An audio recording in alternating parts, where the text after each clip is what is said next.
To needle felt a puffy heart, we're going to start very much like the bead, and that is we pull off a long strip of fiber. Take the top right corner and fold it over to the left edge. Then fold the top down and fold the whole thing back to the right. You'll see here that we're forming a triangle as we fold the fiber down. When you get all the fiber folded into this triangle packet, needle felt to hold all of the loose fibers down. We're just forming a little skin here to keep everything holding its shape. You'll notice that the triangle is a little bit uneven. We're going to use the shorter edge of the triangle for the top of our heart. So we're going to start needle felting into the largest corner first. Just go gradually as you needle felt these hearts, and we're going to compact the entire shape gradually by tackling it on all sides. I like to jump to my 42 triangle needle cluster. It is great for compaction and shaping and goes very gradually.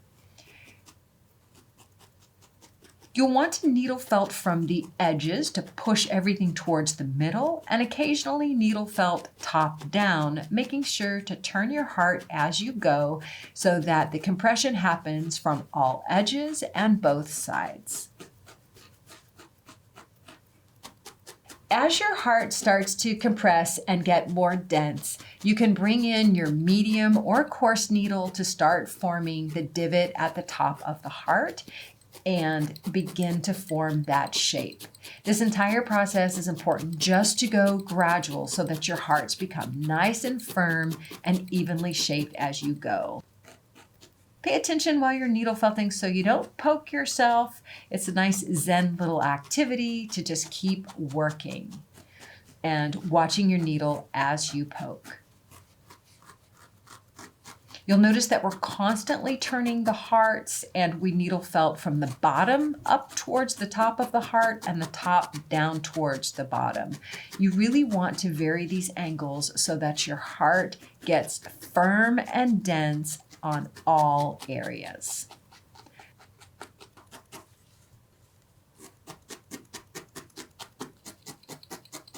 From here, just to continue to shape, you can give your heart any personality. You can swoop the tail, you can make it a little lopsided, which is honestly my favorite, or you can do your best to make it very uniform.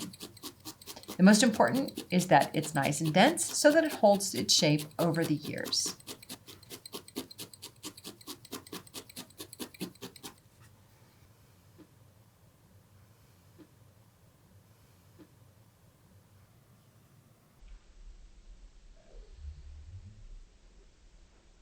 When you're needle felting a shape and you get a fold or a divot or something you don't like, if you're working with batting, don't worry. All you have to do is pull off a small pinch of fiber, make the layer thick enough, place it over the top, and needle felt it flat.